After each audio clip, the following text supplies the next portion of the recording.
কি অবস্থা সবার? আশা করি তোমরা সবাই ভালো আছো। তো তাহলে চলো দেরি না করে আমরা শুরু করি আজকে আমাদের ৭৮ নম্বর ম্যাথ। এটা কি বলছে যে যেকোনো ব্যাসের সাপেক্ষে একটি পাতলা বৃত্তাকার চাকতির ঘূর্ণন জড়তা ১০ কেজি মিটার স্কয়ার হলে চাকতির অপর লম্ব স্পর্শকের সাপেক্ষে এর ঘূর্ণন জড়তা কত তা বের করো। ঠিক আছে? আচ্ছা, তাহলে আমরা ফার্স্টে ধরে নিলাম যে পাতলা বৃত্তাকার চাকতির ভর m। ঠিক আছে? পাতলা বৃত্তাকার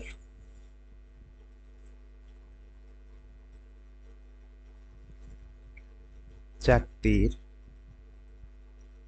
ভর হচ্ছে m। ঠিক আছে? পাতলা বৃত্তাকার চাকতির ভর হচ্ছে m এবং জ্যামিতিক ব্যাসার্ধ এবং ব্যাসার্ধ জ্যামিতিক ব্যাসার্ধ ধরলাম r। ঠিক আছে? জ্যামিতিক ব্যাসার্ধ ধরলাম r। তাহলে যেকোনো ব্যাসের সাপেক্ষে ঘূর্ণন জড়তা, যেকোনো ব্যাসের সাপেক্ষে ঘূর্ণন জড়তা যদি আমরা I1 ধরি, তাহলে এটাকে আমরা কি লিখতে পারি যে mr স্কয়ার ডিভাইডেড বাই 4, এটা আমরা লিখতে পারি mr স্কয়ার ডিভাইডেড বাই 4। এবং এখানে কি বলছে দেখো, চাকতির ওপর লম্ব স্পর্শকের সাপেক্ষে ঘূর্ণন জড়তা, এটার ফর্মুলা যদি আমরা লিখতে চাই, ধরলাম এটা হচ্ছে I2, তাহলে এখান থেকে আমরা কি লিখতে পারি 3mr স্কয়ার ডিভাইডেড বাই 2। ঠিক আছে? এটা আমরা লিখতে পারি। তাহলে এখান থেকে আমরা কি লিখতে পারি যে লাস্টে I1 divided by I2 is equal to, এখানে কি লেখা যায় mr square divided by 4 into 2 divided by 3 M R square. ঠিক আছে? এই total M R square, total M square out, তাহলে এখানে কি থাকতেছে 1 ডিভাইডেড বাই 6। ঠিক আছে? এখানে থাকতেছে 1 ডিভাইডেড বাই 6। বা এখান থেকে যদি আমরা I1 লিখি যে I1 is equal to I2 divided by 6। ঠিক আছে? I2 divided by 6। আচ্ছা, এখন কি বলছে যে পাতলা বৃত্তাকার চাকতির ঘূর্ণন জড়তা 10 kg metre per 10 kg metre square. ঠিক আছে? এই মানটা আসলে কি, এই মানটা হচ্ছে I1 এর ভ্যালু। ঠিক আছে? I1 এর ভ্যালু এখানে আমরা এটা লিখে নিই যে I1 এর ভ্যালু হচ্ছে কত, 10 কেজি মিটার স্কয়ার। আয়নের ভ্যালু হচ্ছে 10 কেজি মিটার স্কয়ার। তো এখান থেকে আমরা যদি এখন I2 এর ভ্যালু বের করতে চাই, তাহলে I2 ইজ ইকুয়াল টু কি লিখবো যে 6I1, বা এখান থেকে আমরা কি লিখবো যে 6 ইন্টু 10, তাহলে কত পাইলাম 60 কেজি মিটার স্কয়ার। ঠিক আছে? 60 কেজি মিটার স্কয়ার। তাহলে এটাই আমাদের বের করতে বলছিল। ঠিক আছে? I2 এর মানটাই আমরা ভিতরে বের করতে বলছিল। তাহলে 60 কেজি মিটার স্কয়ার, এটাই হচ্ছে আমাদের অ্যান্সার। ঠিক আছে? তাহলে চলো আমরা আমাদের পরবর্তী ম্যাথটাতে যাই। তো পরবর্তী ম্যাথটা কি বলছে দেখো, এটা একটু কনসেপচুয়াল, একটু জটিল ম্যাথ, এটা একটু বুঝতে হবে। ঠিক আছে? এখানে কি বলছে যে একটি সরু মিটার স্কেলের ভর হচ্ছে 500 গ্রাম দেওয়া আছে। হ্যাঁ, স্কেলের 25 দাগাঙ্কিত রেখার মধ্যে দিয়ে দণ্ডের অভিলম্বভাবে গমনকারী অক্ষের সাপেক্ষে স্কেলটির জড়তার ভ্রামক বের করো। ঠিক আছে? আচ্ছা, এখন ধরো আমরা একটা লিখি যে একটা জিনিস, সেটা হচ্ছে মিটার স্কেল। ঠিক আছে? মিটার স্কেলে ভাগ থেকে কত, মিটার স্কেলে আমার এখানে ভাগ থাকবে 100টা। ঠিক আছে? মিটার স্কেলে আমার ভাগ থাকবে 100টা। এখন এখানে বলছে কি যে 25 দাগাঙ্কিত রেখার মধ্যে দিয়ে দণ্ডের অবিলম্বকারী জড়তার ভ্রামকটা বের করো, এটা বের করতে বলছে। তো তাহলে আমরা ধরলাম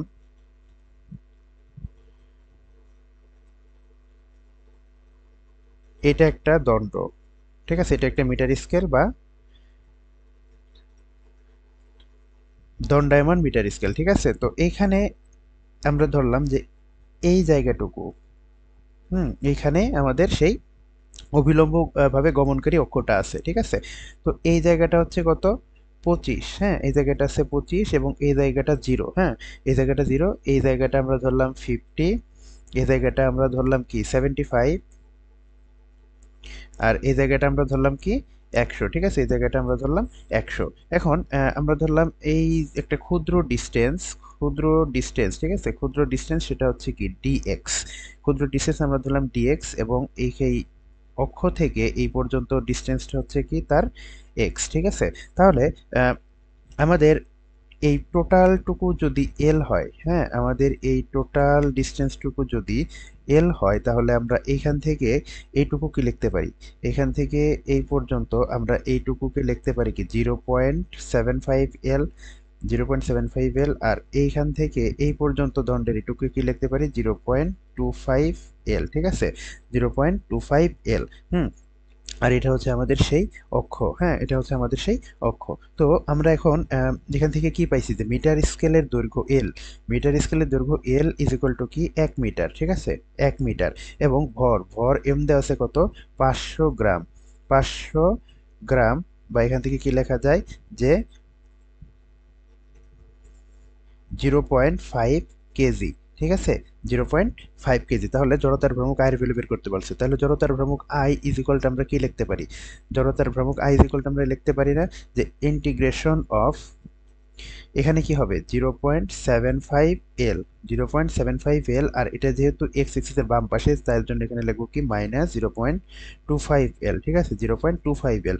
বা এখানে কি লেখা যায় M by L into X square dx, আমরা এটা এখানে লিখতে পারি, ঠিক আছে। তো আলটিমেটলি এখন এখান থেকে যদি আমরা হিসাবে আসি, তাহলে আমরা কি লিখবো যে M divided by L into X cube divided by 3 into 0.75 L, আর নিচে কি থাকবে মাইনাস 0.25 এল, এটা থাকবে 0.25 এল, এটা থাকবে।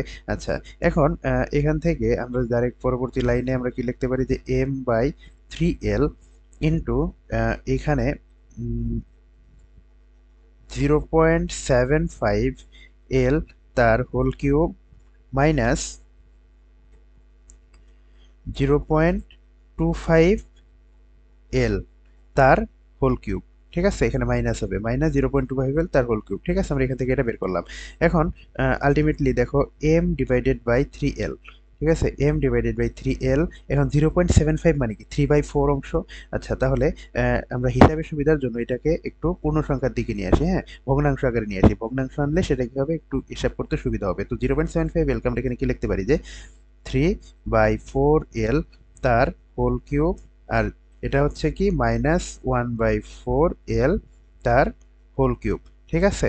তো আলটিমেটলি তুমি এখন এই টোটাল অংশটুকু যদি হিসাব করো, তো এখান থেকে তুমি কি পাবা যে এম ডিভাইডেড বাই 3 এল, ঠিক আছে, M divided by 3 L into পাবো 28 L cube divided by 64, 28 L cube divided by 64, ঠিক আছে। আচ্ছা, তাহলে মোটামুটি আমাদের এখানে হিসাব করা শেষ। আমরা এখন জাস্ট এখানে মান বসাবো।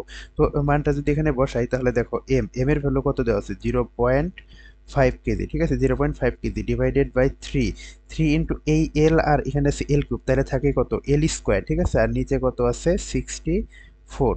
হুম, নিচে আছে 64। তো এখানে 28 আর এল স্কোয়ার, এল এর মান কত এক স্কোয়ার। তো আলটিমেটলি তুমি যদি এটাকে হিসাব করো, ঠিক আছে, তুমি যদি এটাকে হিসাব করো, তাহলে এখান থেকে তুমি পাবা হচ্ছে 0.073 kg metre square, kg metre square. তাহলে এটাই হচ্ছে আমাদের অ্যান্সার, ঠিক আছে, এটাই হচ্ছে আমাদের অ্যান্সার। তো এই যে ম্যাথটা আমরা সলভ করলাম, এই ম্যাথটা একটু বোঝার আছে। তো ফার্স্টে যেভাবে করছি প্রথম থেকে শেষ পর্যন্ত এটা একবার দেখবা, এবং এটা না দেখে পরবর্তীতে করবা, তাহলে দেখবা এই টাইপের ম্যাথগুলা মোটামুটি তোমাদের সামনে ক্লিয়ার হয়ে যাবে, ঠিক আছে। তাহলে চলো আমাদের পরবর্তী ম্যাথটা দেখি, পরবর্তী ম্যাথটা কি বলছে। আচ্ছা, দেখো এখানে কি বলছে যে 200 গ্রাম ভরের একটি পাতলা চাকতির ব্যাসার্ধ হচ্ছে 5 সেন্টিমিটার, ঠিক আছে। চাকতিটি তলের অভিলম্বভাবে এবং কেন্দ্রবিন্দুগামী অক্ষের সাপেক্ষে ঘূর্ণায়মান হলে চাকতির জড়তার ভ্রামক ও চাকতির চক্রগতির ব্যাসার্ধ বের করো, ঠিক আছে, চাকতির জড়তার ভ্রামক ও চাকতির চক্রগতির ব্যাসার্ধ বের করো। আচ্ছা, তো আমাদের যে অঙ্কের ডাকে যে যে জিনিস বলা আছে, তো সে লোকে আমরা লিখতে পারি কি পাতলা চাকতির জড়তার ভ্রামক আমরা কি লিখতে পারি, পাতলা চাকতির জড়তার ভ্রামক আই ইজ ইকুয়াল টু কি লিখতে পারি যে half into M R square, half into M R square, এটা আমরা লিখলাম। তো এখানে আমরা মানগুলো বসাই দিই যে হাফ ইন্টু এম, এম কত 200 গ্রাম বলছে, তাই না, 200 গ্রাম মানে কি 0.2 কেজি, আর কত ব্যাসার্ধ দিচ্ছে 5 সেন্টিমিটার, হ্যাঁ, ব্যাসার্ধ দিচ্ছে 5 সেন্টিমিটার মানে 0.05 তার হোল স্কোয়ার। তাহলে এখান থেকে আমরা আয়ের ভ্যালু কত পাবো, এখান থেকে আমরা আয়ের ভ্যালু পাবো 0. 0.25 0.25 into 10⁻³ 0.25 into 10⁻³ kg metre square আমরা পাইলাম। আচ্ছা এখন আমরা কি জানি যে I is equal to M K square, আমরা এটা জানি না যে I is equal to M K square, বা এখান থেকে যদি আমরা চক্রকৃতি ব্যাসার্ধ কে এর মানটা বের করতে চাই তাহলে আমরা এখান থেকে কি লিখতে পারি যে কে স্কোয়ার ইজ ইকুয়াল টু কি আই ডিভাইডেড বাই এম। কে স্কোয়ারের মান আমরা কি লিখতে পারি আই ডিভাইডেড বাই এম, বা চক্রকৃতি ব্যাসার্ধ কে এর ফর্মুলা যদি আসে তাহলে আমরা কি লিখতে পারি root over I divided by M, root over I divided by M. তো এখন দেখো এখানে আই এর ভ্যালু আমরা কত পাইছি, আই এর ভ্যালু পাইছি 0.25 ইন্টু 10⁻³ আর এম এর ভ্যালু কত, এম এর মান হচ্ছে 0.2। তো আলটিমেটলি তুমি যদি এটা হিসাব করো তাহলে এখান থেকে তুমি কত পাবা 0.035 0.035 মিটার, ঠিক আছে 0.035 মিটার। তাহলে এটাই হচ্ছে আমাদের অ্যান্সার। তাহলে ভাই আজকে এই পর্যন্তই। তো এই ম্যাথগুলো যেটা দেখাইলাম এইগুলো ম্যাথগুলো একটু ভালোভাবে প্র্যাকটিস করবা, তাহলে মোটামুটি তোমাদের হাতগুলো ফ্লুয়েন্ট এবং পরবর্তীতে নতুন নতুন ভাবে অন্যরকম ভাবে সাজায় দিলেও তোমরা মোটামুটি এই ম্যাথগুলো সলভ করে আসতে পারবো, ঠিক আছে। তাহলে ভাই আজকে এই পর্যন্তই, ধন্যবাদ সবাইকে।